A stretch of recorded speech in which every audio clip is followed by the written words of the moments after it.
mindset and personal development was everything. It's really what helped me sharpen my mind and stay within perspective. Because when you have those hours or days or weeks or months when things are not working your way, you start questioning yourself. Maybe I should just go back to corporate America. Maybe I should go get a job. Maybe my family was right. I should have been a doctor or a lawyer. You know what I mean? Yeah, I know exactly what you mean, and my husband can be there to be a proof of it. I literally had a meltdown another day with my tears down. It's like, I need to find a job because people are gonna look at me that I'm like this crazy person. Exactly. Hi, this is Mimi. Welcome to my podcast, Blossoming You. I've been waking up with the one goal in mind. How can I impact someone's life today? Even if I can just help one person or one soul to blossom to a better version of themselves, I'll be happy. And I just made it the daily goal. And for that reason, I have this podcast.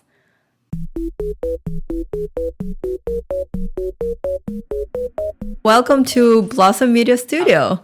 Thank you for having me. It's exciting to be here. It's exciting to see what you guys have in place over here. So, have you done any podcasts before? Yeah, a couple, but definitely like you guys' setup for sure.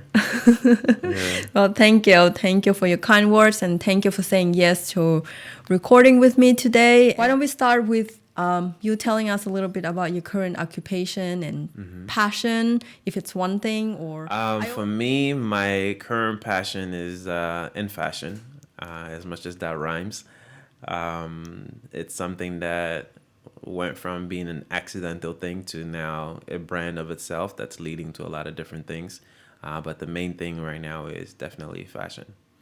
Creating high-end clothing for men and women and providing image consulting services for people. So if you have from anywhere from people that just have job interviews all the way down to their weddings, we consult with them and help them dress for special events. Is that what you do full-time now? It's my full-time thing. Okay, so you are the case where occupation and passion is one. Absolutely. It's been a blessing. It's been a journey to come to this point because it wasn't necessarily always the case. I've been in corporate America for the last... I was in corporate America for 7.5 years, all the way up to February of last year in 2019. So it wasn't until a year ago that I went full-time with my passion. Wow, congrats. Thank you. It's a big step. Oh, absolutely. Absolutely. It's you take a big leap of faith anytime you go all in into something you believe in. Right. Yeah. So tell me a little bit more about your background, that how you came to the United States, and is the American dream true? That's a great question. I like that. Is it true? I think it's what you make of it. That's the best way I can say it, because the truth of the matter is that's part of the thing that I'm beginning to reveal to the world is my American story. So I'm actually writing a book about that now. From coming to the U.S. from 12 years old to now, what that's been like having to learn English cold turkey and what it was like to be bullied at a young age and things like that, all the way down to realizing my passion. So I'm striving to capture that into a book now, and hopefully that will go into high schools and other things in the future. But is the American dream true? It's what you make of it. It's true for me in the sense that's given me the opportunities to connect with people like you and a lot of other people to pursue and realize my dream. But, for some people, they don't think it's alive. So it depends. Right. Yeah. Well, can you tell us a little bit about your immigration story? Absolutely. And the reason I want to ask that is I want to know, and for my listeners to just learn more and listen in and just learn something from it, because that's a perspective that not all of us have. Absolutely. I appreciate that opportunity because it's not a lot of times that people can relate to my immigrant story or other people's story. So for me, all began in '97. My not to age myself, but my mom brought me to the U.S. for my 12th birthday present. So I literally left Africa. Guinea, West Africa is where I'm from originally. So I left back home exactly on my birthday in October of 1997 and came to the U.S. For my present to join my sister and brother that already lived here in the U.S. Oh, wow. What a So, birthday gift. exactly. Still the best birthday present ever. So I'm waiting for someone to top that present, Right. But so far is the best one because obviously it led to everything else. So coming to the U.S. And having to learn English cold turkey was probably the hardest part because where I'm from, French is the first language, And on top of that, my brother that I came to live here with did one of the most challenging executive decisions. You're supposed to take ESL classes. He was like, "No, you're gonna be around a bunch of other people that don't speak English. Why just skip that? Go straight to sixth grade." I was like, Great. "Sure." I didn't know what that meant. So imagine sitting in class in sixth grade, you don't even understand your teachers or classmates, but you're just trying to comprehend and do good on the assignments at the same time. So it was the most brutal Right. experience of my life. But the advantage is that it forced me to assimilate to the culture a lot faster. So yeah, that first year was the hardest, but it definitely paid off. Yeah. Wow. Well, I guess I can skip this, but ask, how are you doing and how is your family doing with the matter of Black Lives Matter movement and with the situation that going on right now around the world? Yeah. It's just me extending my, I guess, knowledge Yeah. on the subject, and I want Yeah. to hear from your perspective rather than media or Definitely. whatever that, whoever that interest to put out there. But what is your perspective? Definitely. Great question. Oh man, the world is definitely in interesting times right now. And fundamentally, Africans back home, we have a saying that says that something bad can be good. So, in my immigrant perspective, I think what's happening right now is necessary. It's necessary in the sense that the world, I feel like a lot of Americans have been on autopilot because a lot of the issues didn't really impact them directly. So they felt like things were good. Good in the sense that, oh, we think it's equal opportunity. Everyone, has a fair chance. Not necessarily the case. So to me, in a nutshell, I believe in the peaceful protest. I believe that that's what makes America. America is the ability to have freedom of speech. Some countries, even in Africa, in the continent of Africa, some of those countries there, you not dare speak your mind because if they catch you going against what the president or the government says, your livelihood could be at stake. Wow. So to me, to be able to see how people have become outspoken and stand for what they believe in is a great thing. Of course, the violence and all the other things that are coming with it, I don't necessarily support it, but I understand where people are coming from because they've been trying to tell the world and American leaders for a long time that oppression is happening. Right. It's happening, but because it's coming from a quiet place or a peaceful place, sometimes it hasn't been treated with urgency. So now that everyone is finally awakened to the urgency of this issue, I think I'm optimistic that great things can come out of this as long as we do it with love and some type of united front. Because at the end of the day, we're all humans. Right. We should truly have that unison. We should truly have that care and love for one another. But I guess common sense is not always common. No. And unfortunately, history has proven to us that most of the rights that we have now were not given easily. Whether it's voting rights, human rights, a lot of them were things that were fought for. Especially for immigrants. Some of the privileges we have weren't things that were just handed over.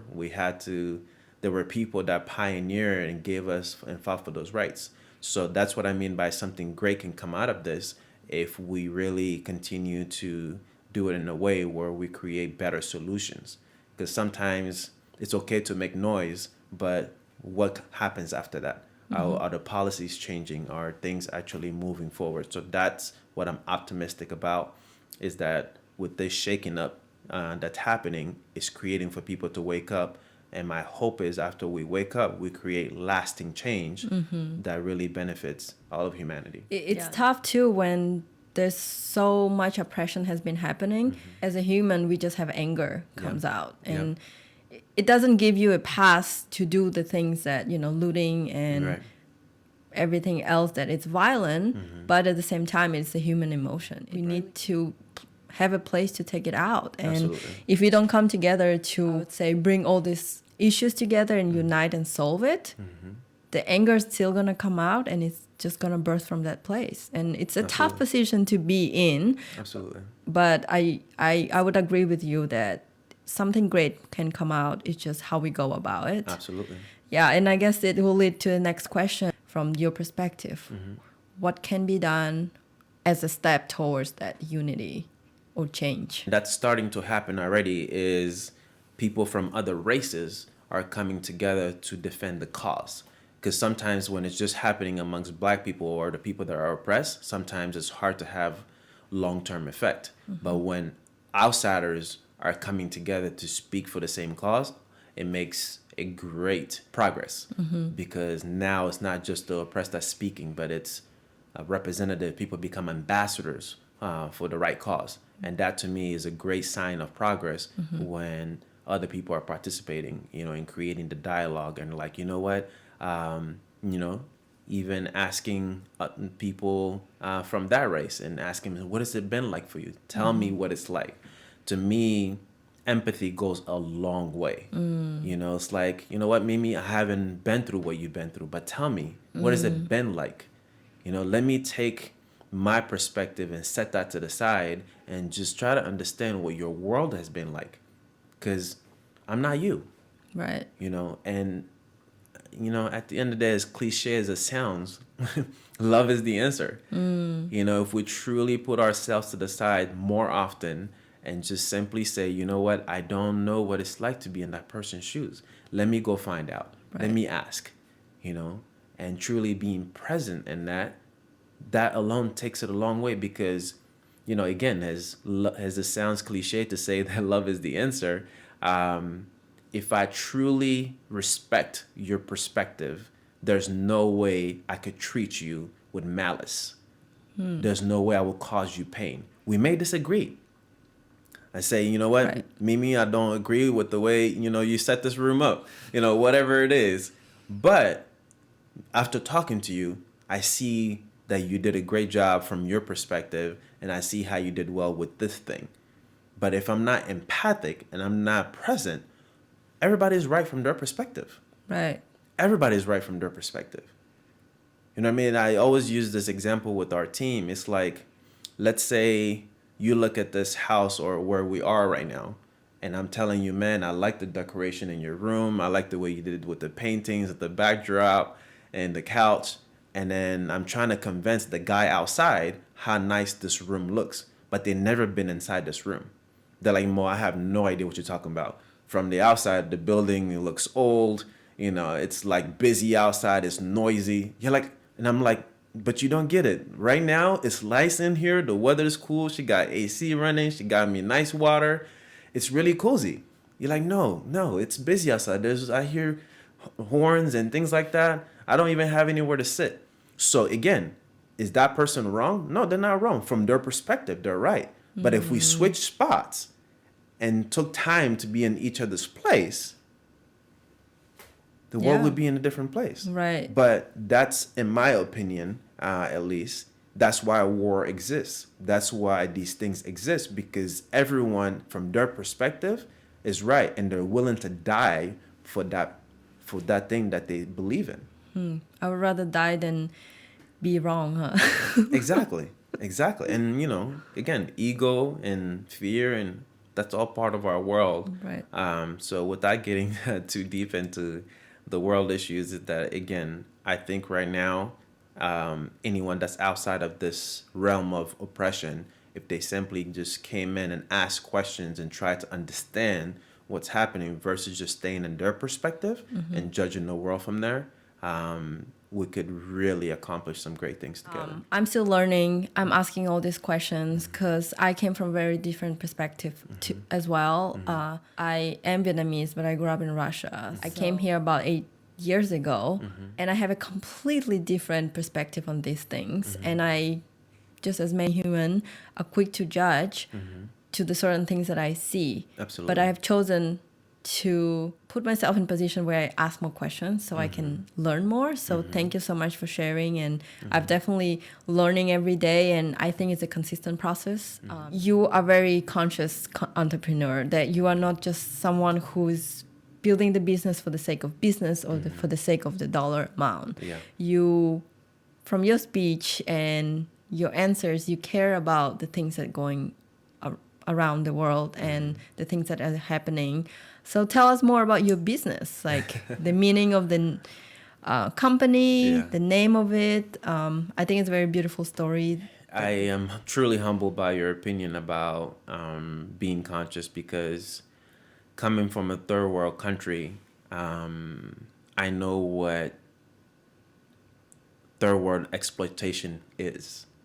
You know, where I'm from, or even most of West Africa, not just Guinea, where I'm from, they're known for diamonds, for gold, for silver, for all of these amazing natural minerals and stones, precious stones. So because of that, we've been exposed to exploitation from other countries, especially Western countries, for decades. And the challenge with that is, a lot of times the corporations or few of the elite leaders that benefit, the citizens themselves don't benefit. So I say that to say that when I chose to be in fashion, it was very important for us to build a conscious brand that's a part of the solution, not the problem. Because as glamorous as fashion is, it has a very dark side, unfortunately, that has now made our industry the second most wasteful industry in the world, second to the oil industry. And the oil industry has been around a lot longer than us. Wow. So how is it that fashion has jumped up now to be the second most wasteful industry in the world?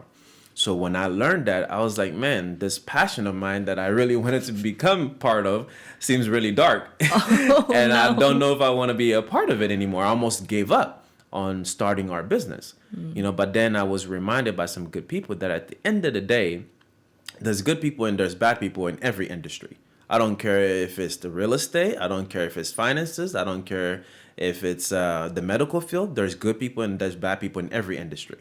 It really comes down to the who the individuals are and what purpose that they represent. Because if I gave Jeff Bezos his billions of dollars and I gave that to Mother Teresa, the world would be different. Not to say that there's anything wrong with the way Jeff Bezos did, but the point is they had different purpose in life, you know?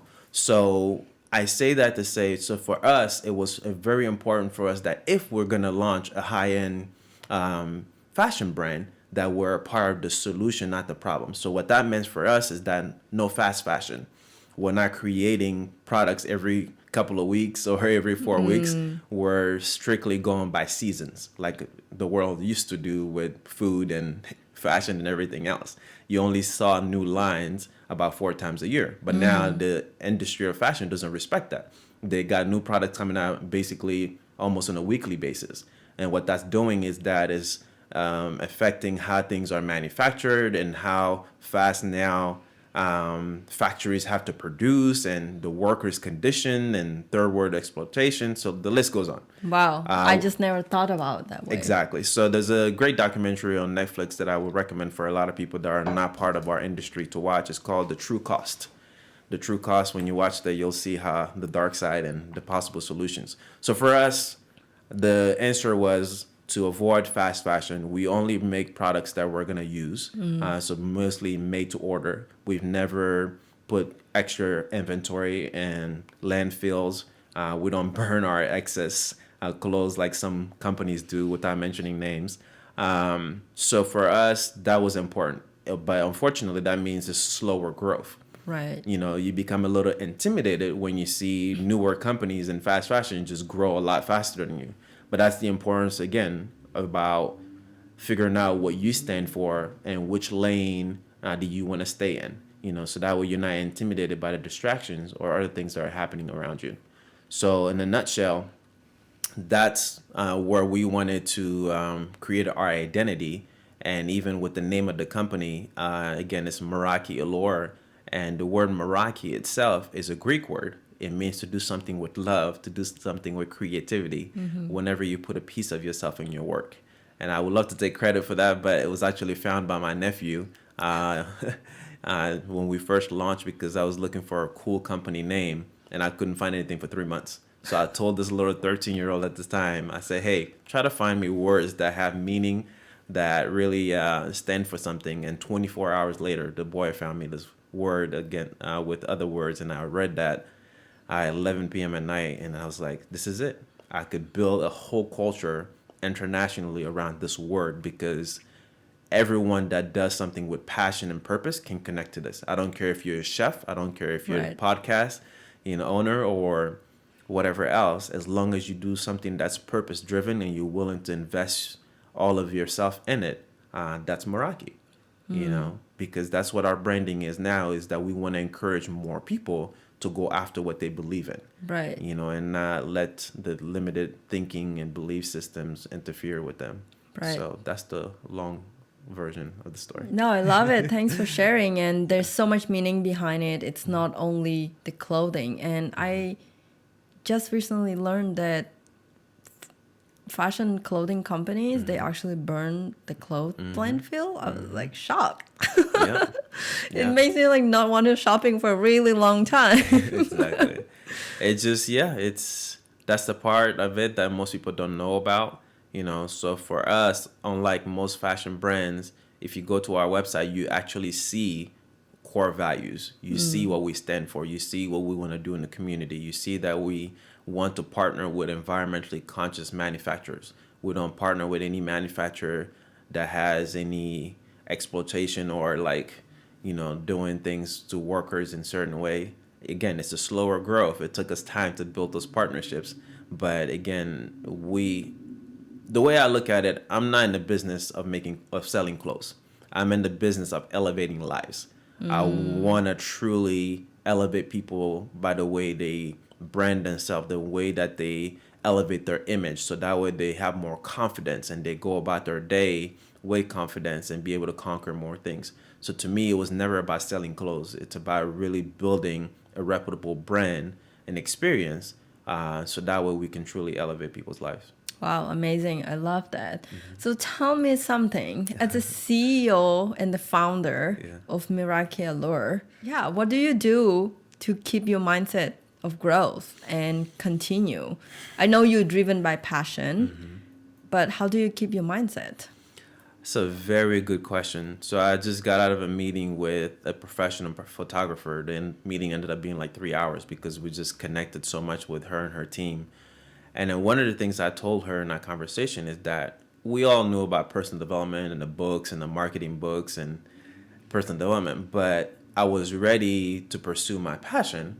But the problem is, in those books, no one warned me about the emotional aspect of being an entrepreneur. Right. Like I'm an empath. I'm a very sensitive man by nature. So when things don't work out or someone promises me something and it doesn't work out the way that I thought it was going to work out, sometimes it takes me a while to recover from that. Yeah, tell me about it. So that was very hard for me the first few years because I was so emotionally invested.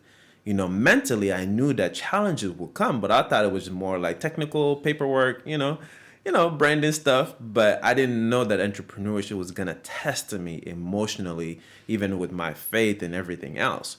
So for me, mindset and personal development was everything. It's really what helped me sharpen my mind and stay within perspective. Because when you have those hours or days or weeks or months when things are not working your way, you start questioning yourself. Maybe I should just go back to corporate America. Maybe I should go get a job. Maybe my family was right. I should have been a doctor or a lawyer. You know what I mean? Yeah, I know exactly what you mean, and my husband can be there to be a proof of it. I literally had a meltdown another day with my tears down. It's like, I need to find a job because people are going to look at me that I'm like this crazy person. Exactly. And my husband asked me, well, why do you care? I was like, well, everybody is doing something and I Exactly. seem like I don't do anything, you Yeah. know? And you just go into this rat hole Yeah. of thinking and you Yeah. cannot get out of it. Yeah. Yeah. It's true. It's true. And I hope that with all the work I do moving forward, whether it's through writing a book or coaching programs or expanding our Miraculous business, I hope that I continue to share that message more, because I don't feel like many entrepreneurs have been exposed and prepared for the emotional challenges that come with it, you know. So I hear you. I mean, that's where mindset comes. And for me, what saves me is the meditations, the continuous of audiobooks and books itself, and prayer and gratitude. The most important thing for me is really making sure that I practice daily gratitude. Like, my list of gratitude is so long, it could be a book within itself. So not only at the end of each day, I write down at least 5 to 10 things that I'm grateful for from that day. So you guys are going to end up in my list for today, just for this today. But the beauty about that, when you practice gratitude on a daily basis, and then eventually you have a few months of records of that, and then eventually you have a few years of record of that. So when you have your bad days and you look at your gratitude list, you're like, maybe life is not that bad. You know, maybe I'm just having a bad season, Right. but I can't look at this list of all the things that I've been blessed with, that I've been grateful to have, and then all of a sudden say that life sucks, I got to give up. You know, so to have something tangible to go back to me, has really allowed me to not give up, because those moments, trust me, you will question yourself. Trust me. And, you know, we already know the worst part about questioning yourself is that you start to compare yourself. You know, like, oh, yeah, my other friend, he's younger. You know, he's already, his business is booming. You know what I mean? Maybe I should join that industry. You know what I mean? Or maybe, and that conversation you will always lose. Whenever we compare ourselves to people, we will always lose, because that's their life. That's not Right. us. You know, so that's what I'm very grateful for at this stage in my life, is that being secure in who I am and the lane that I want to be in, and being disciplined enough to stay in my lane. You know, and that's hard because we got social media, especially surrounded by other entrepreneurs. You're like, but you know, theirs is so good, you know. Yeah. They just seem like they got it, you know. Right. And so again, to answer your question, mindset and my daily habits is what keeps me sane. And without that, I guarantee you, I would have given up. Yeah. I guarantee it, because there will be times when you feel like you're completely alone. Right. Well, something that I started something that I recently started doing is to train for 5K. Well, I actually don't run. Nice. And I don't ever think that I want to run. But I needed something to train my mindset. And all the tool has gotten old. Like, I've gone to Tony Robbins. I've done gratitude. But it's like your tool, you need to keep Sharpening it. Yep. Yes. And everything that I've known before has gotten old. And I just had to challenge myself.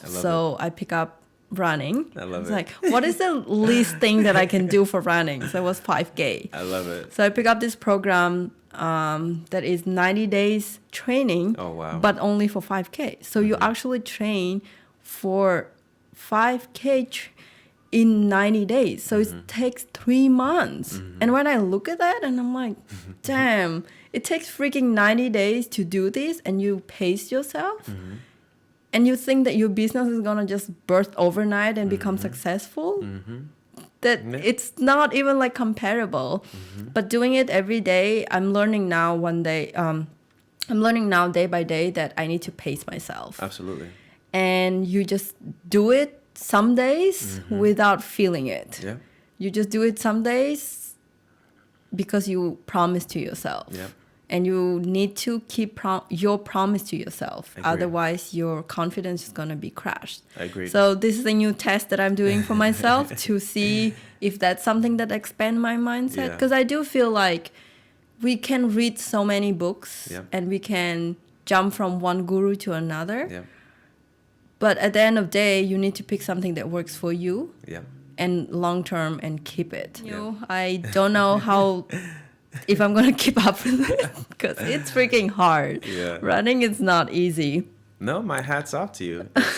I know that as new as it is, it's like sometimes we need to switch it up, and especially for someone like yourself that's an achiever, you'll be bored if you don't challenge yourself, So my hat's off to you because the commonality with achieving anything in life is discipline. I don't care if it's your health. I don't care if it's business. I don't care if it's your marriage. Anything worthwhile having and accomplishing in life requires discipline. Mm-hmm. You don't stay married for 40 years by just cruising your way. You don't establish a long-term business by just cruising your way or your health. It's going to test you. It's going to have challenges. So discipline, to me at least, it's the commonality. It's the common ground, common denominator in achieving anything worthwhile in life. So the same discipline that you're about to apply with preparing for this run, it's similar to your business. It's similar to your health. It's similar to your marriage, because you need to be consistent. Yeah.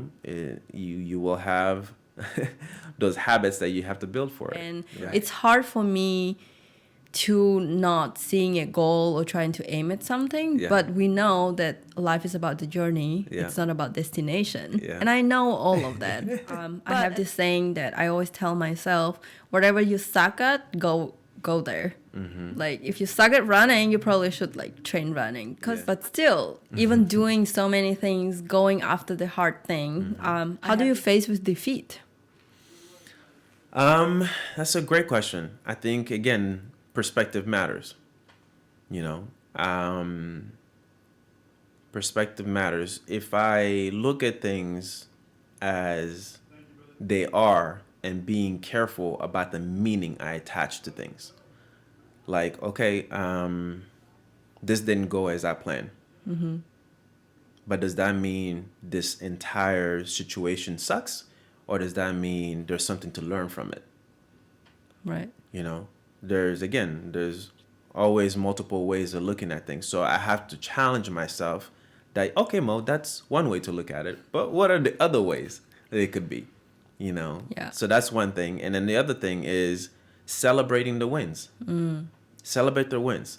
As an achiever, sometimes we don't do that because we just want to focus on the big result. But what is next? What is next? What's the next big thing? No, how about the fact that you actually made that phone call to move things forward? How about that? Celebrate that. Mm-hmm. How about the fact that you did the research on this project already? How about the fact that, okay, I'm at least 2 days in, and celebrate those wins, because as you mentioned earlier, for us, it's really important that subconsciously that we're creating wins, because what that does for your subconscious mind, it creates the confidence that, okay, we've been winning for a while. Instead of just only celebrating the big things, because there might be a while before there's a big thing. Right. And now your brain is saying, oh, we haven't won anything in a while. Right. We haven't accomplished anything in a while. And that's not good for your confidence or your subconscious mind. But yeah, I made that call, I called so-and-so. I did that conference call, this thing didn't work out the way that I expected it. But man, look at that. I learned this, or I what do you call it? I learned this thing, I met someone. Mm-hmm. You and I met a long time ago. Right. But this is our first real collaborative effort we've done since we met. Mm-hmm. So what if I said, oh, okay, I met her over 5 years ago, but nothing happened. So, we're just not going to be friends anymore. Like, how limited thinking is that? Right. So again, perspective matters, and we just have to be careful on the meanings we create behind things. Because that will determine, obviously, how we react to it and everything else. Well, also, it's a lot of time to self-reflect. Like, if you keep running around and doing one thing after another, you won't even let yourself to have time to see the perspective. Right. You can be on the way doing a next task. Right. looking back to something that happened before and gain a perspective. Right. So I think as achiever myself, I don't give myself time to kind of self-reflect and just look back and analyze or celebrate those wins and Right. like just pause, Right. because I'm always on the go. You're not alone. You're not alone. And truthfully, I've been guilty of that many times, because as an empath and as a passionate person, when someone approached me with a new project, I'm like, oh yeah, that sounds good. Let's go ahead and do that. And before I know, I haven't had a day off in months, and I'm burnt out, and I wonder why I'm not as energetic anymore. It's because you signed up for too many things. So that's one of the things that I'm also working on consciously, is force time to reflect on a weekly basis, if not on a daily basis. That's why meditation is important. That's why whatever you believe in, prayer or meditation or both, but that's why this is important, because it brings it back to the now. It brings it back to the present. Because at the end of the day, we live in a world that's full of distractions. So if you don't intentionally spend time with yourself and really reflect and figure out what your next move is, it's so easy to get caught up in being busy. And there's a big difference between being busy and being effective, or being busy and productive. Like, yeah, you're busy doing a lot of things, but what did you actually accomplish? Right. You know what I mean? Right. Like, yeah, there's a big difference. So I would rather focus on being effective. You know what I mean? Like, how much did I actually get done with this time frame? So yeah. So with what you're saying, you are very effective with your time. Oh wait, I lost my. Oh, sorry, I've lost my thought. It's okay. So no, I wanted to say about distraction. That's what. So this world is full of, as you talked earlier, as you mentioned earlier, this world is full of distraction and things that people gonna waste your time if you let them to. Yep. So how did you navigate through all of this noise of social media, and especially in fashion, that is industry being affected by so much media? Yeah. How did you find your passion and were able to stand out with your own core values? Like, what does that journey look like? That's a good question. Well, first of all, when you talk about ignoring distractions, all of my notifications on my social media is turned off. The only notifications that come to my phone are the things that make me money, like my LinkedIn account or things from my website. So that's first and foremost. I'll get on social media. I'll check it. I'll get back to your message as soon as I get back on social media. But that's first thing for me. And then the other thing is I haven't owned a TV and I don't know how long. If I need to watch a show, then I can watch it on my computer. But that's another time-saving thing. And as far as people that may distract you and things, again, I'm an empath. I'm very sensitive to people's energy and things like that. So it's not one of those things that you just do it once and it's over. It's continuous practice. It's continuous awareness about who's contacting you and is it worth it. So for me, I just sort out a lot of things. Like, we'll talk on the phone first and figure out if it's worth a physical meeting, because I'm not going to meet in person. Right. So it's just one of those things, putting things into place to really protect your time and figure out what's worth it. And if something becomes apparent to you that it's not worthwhile your time, having the discipline, again, the word discipline, coming back to that, and be like, you know what, it was so nice to meet you, but let's stay in touch and see what happens, and just nipping things in the butt early on versus investing more and more time into it before it goes further in. Of course, it's easier said than done sometimes, but to answer your other question, how we made sure that we, as a brand, that we stand out. For us, the way we do it, number one, as I mentioned earlier, is figuring out which lane that we want to be in our industry. The moment we chose not to be in fast fashion, that already separated us from the masses. So that was a big thing. And number two is figuring out what core values we stand for. Do we want to make a difference in the community? Do we want to go talk to kids and volunteer and make sure that when we do our events, we do charity work or we help other organizations, So a lot of that is really in the beginning of your phase and figuring out how you want to grow as a brand And eventually, by the law of attraction, you end up attracting more like-minded people, just like how I met you at that networking event years ago. Yeah, that was a real long time That was a ago. long time ago, you know. But that's how I see it happen, is that don't worry about the how and how people are going to show up in your life. Just focus and be committed to what you stand for. And when you meet people that align with that, it will become effortless to be able to collaborate, you know, because you're not questioning their values anymore. Right, You know, right, so. absolutely. So what would you change? Would you change anything on your journey till now?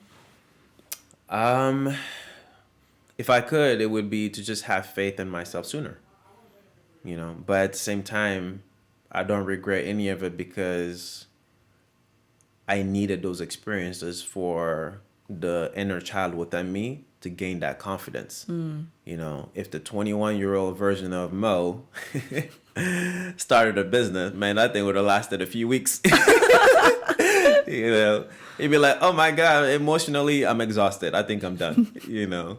So if I had to go back, I think I still honor the journey and the challenges, as much as that sounds scary, but because I know that I needed that strengthening process. You know, the way I face challenges now is way different than even 2 years ago, nonetheless, when I was in my 20s, you know. So what would you tell? What would you tell the 18 years old or 20 years old of version of Mo? Stop being so damn scared. Stop being so scared of everything. You know, believe in yourself. If you believe that something greater can be in your life, go after it. But stop being scared of confrontations. Why do you think is that? Because it's a common thing that I see with many generations, that we just scared, we didn't have faith. What can we do as entrepreneurs to help? Well, I would say, what can we do as conscious entrepreneurs to help that generation with that very problem? Yeah. I think less like anything else, including the problems that are happening in the world right now, it starts with us. You know, I've heard it said before that a nation's leader is a reflection of its citizens. You know, meaning that we are a reflection of whatever is happening in the world. So if it starts with us, I need to be a better example for my nieces and nephews. I need to make sure that whatever I'm telling my nieces and nephews, since I don't have kids yet, is make sure that I'm actually abiding by that. Right. You know, if I'm telling my nephews to go after what they believe in and anything's possible, but I'm over here playing small, you know, playing it safe, that's not really great. And eventually they're going to catch up and be like, Uncle, you telling us to do this, but look at you. You haven't done anything. Right. You know, so it starts with that. And accountability is important, you know, because it's always easy to point fingers, be like, oh no, when the world does this, then I'll launch my clothing line. Yeah. You know what I mean? I'll do this podcast once, you know, everything's perfect. Right. Yeah. We want all the conditions to be perfect for us. Yeah, exactly. All right. So we're going to come to closure. And my favorite part, and I think everyone says, well, is last 5. You can just give me short answers to these. Okay. Since my podcast is about personal development and growth, where would you recommend someone to start the journey with? Quickest answer is think about, how do you want to be remembered? On your last day here, it's so easy to get caught up in being busy. And there's a big difference between being busy and being effective, or being busy and productive. Like, yeah, you're busy doing a lot of things, but what did you actually accomplish? Right. You know what I mean? Right. Like, yeah, there's a big difference. So I would rather focus on being effective. You know what I mean? Like, how much did I actually get done with this time frame? You know? So, yeah. So with what you're saying, you are very effective with your time. Oh, wait. I lost my... Oh, sorry. I've lost my thought. It's okay. So no, I wanted to say about distraction. That's right. So this world is full of, as you talked earlier, as you mentioned earlier, this world is full of distraction and things that people gonna waste your time if you let them to. Yeah. So how did you navigate through all of this noise of social media, and especially in fashion, that is industry being affected by so much media? Yeah. How did you find your passion and were able to stand out with your own core values? Like, what does that journey look like? That's a good question. Well, first of all, when you talk about ignoring distractions, all of my notifications on my social media is turned off. The only notifications that come to my phone are the things that make me money, like my LinkedIn account or things from my website. So that's first and foremost. I'll get on social media, I'll check it, I'll get back to your message as soon as I get back on social media. But that's first thing for me. And then the other thing is I haven't owned a TV and I don't know how long. If I need to watch a show, then I can watch it on my computer. But that's another time saving thing. But and as far as people that may distract you and things, again, I'm an empath. I'm very sensitive to people's energy and things like that. So it's it's a it's not one of those things that you just do it once and it's over. It's continuous practice. It's continuous awareness about who's contacting you and is it worth it. So for me, I just sort out a lot of things. Like, we'll talk on the phone first and figure out if it's worth a physical meeting, because I'm not going to meet in person. Right. So it's just one of those things, putting things into place to really protect your time and figure out what's worth it. And if something becomes apparent to you that it's not worthwhile your time, having the discipline, again, the word discipline, coming back to that, and be like, you know what, it was so nice to meet you, but let's stay in touch and see what happens, and just nipping things in the bud early on versus investing more and more time into it before it goes further in. Of course, it's easier said than done sometimes. But to answer your other question, how we made sure that we, as a brand, that we stand out. For us, the way we do it, number one, as I mentioned earlier, is figuring out which lane that we want to be in our industry. The moment we chose not to be in fast fashion, that already separated us from the masses. So that was a big thing. And number two is figuring out what core values we stand for. Do we want to make a difference in the community? Do we want to go talk to kids and volunteer and make sure that when we do our events, we do charity work or we help other organizations, So a lot of that is really in the beginning of your phase and figuring out how you want to grow as a brand.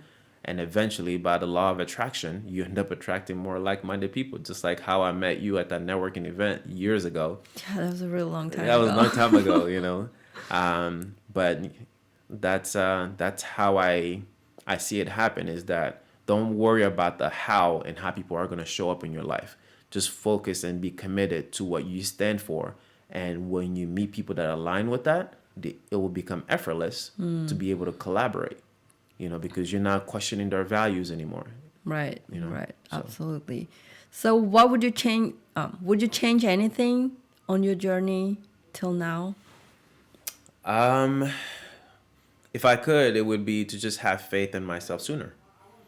But at the same time, I don't regret any of it because I needed those experiences for the inner child within me to gain that confidence.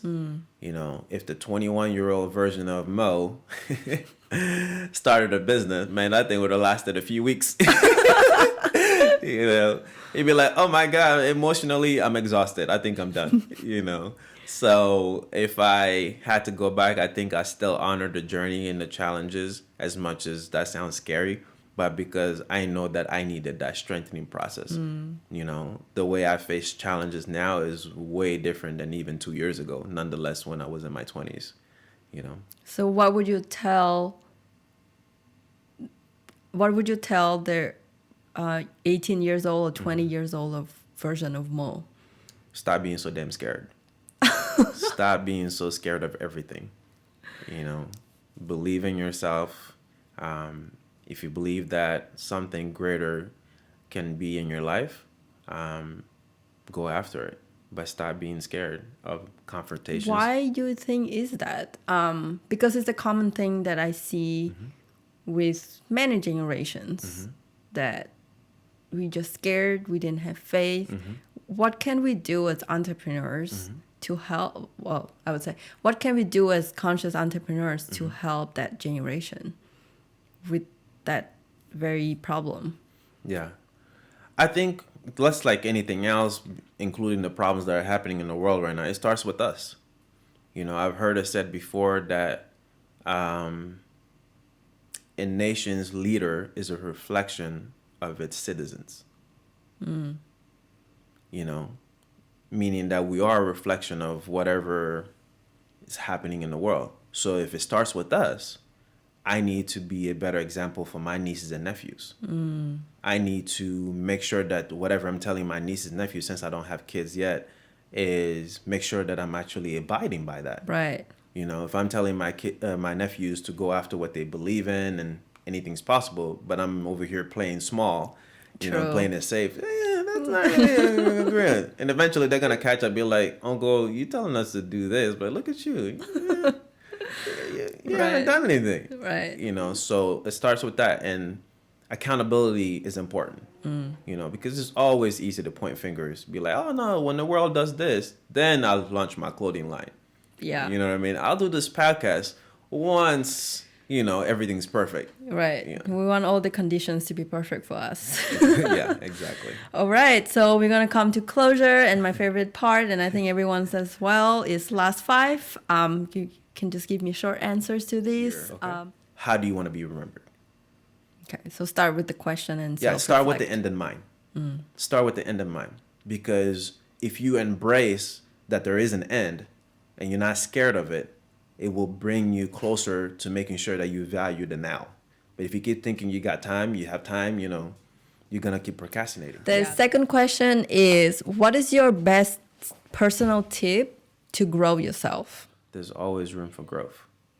Yeah. And also make sure that you have good people in your life that keep you accountable. Yeah, that's a good one. Because it's easy to hide sometimes when you're just yourself and you've given up a little bit. But if people know you said that you're going to do something, You're going to get called out? yeah, like, yeah, Mimi, I thought you were going to be in 90 days. You said about the Run. 5K. Yep. You know, it looks like you're doing, 100 yards right now. What is a new skill that you are learning right now? I don't know if it's a new skill, but I was an English major in school. So the fact of focusing on the book has really allowed me to reconnect with my passion because I haven't written in over 3 years. The book started 3 years ago, but I didn't do anything with it. So reconnecting with my passion and realizing how much I do love writing has been really liberating. If in 150 years science fails to save us and all that is left is the book about your life, what would the title be and what would the blurb tell us? So I'll give you two answers. Without me having a book, the automatic answer would have been The Alchemist by Paulo Coelho. It's my favorite book. It literally lives in my briefcase. But because that inspired me and my immigration story and me realizing my dream, then I would say my book that's coming out, which is The American Allure. That's the name of the book. Oh, love it. Yeah, we got and what the blurb will say. It would say one family's journey through triumph and realizing their dreams. Oh, I love that. Where people can go and find you and connect with you. Easy. M.O. is the first name. Last name is Cisse, Cisse. Luckily, it's easy to Google me. You can find me that way. But the clothing line, that's the unique name that most people have never heard of. So Meraki is spelled Meraki, Allure. So MerakiAllure.com, all over social media. So that's the easiest way to find me. Yeah, and you have a fashion show coming up? Yes, ma'am. We're going to try to find a way to collaborate with you guys. So the fashion show is going to be September 12th, which is a Saturday. So if you go to MerakiAllure.com, you'll be able to not only find my information, but you'll find our events on there as well. Oh, cool. And it'll be a virtual event, you said? It'll be a virtual event. Very limited. Few people are allowed on set, but most of the guests would be chiming in online to watch the live fashion show take place. Yeah, and then now people can tune in from all over the world. Exactly. I mean, being an immigrant, it's very important for me to have an international presence. I envision being able to create more connections between people worldwide versus just being a local mom and pop shop. Not that there's anything wrong with that. Well, thank you so much for sharing your vision and just beauty behind Meraki Allure. And I just cannot wait for that invitation for Fashion Week for your show. And yeah, thank you so much. Thank you guys so much for having me. I'm excited to see what we can do together.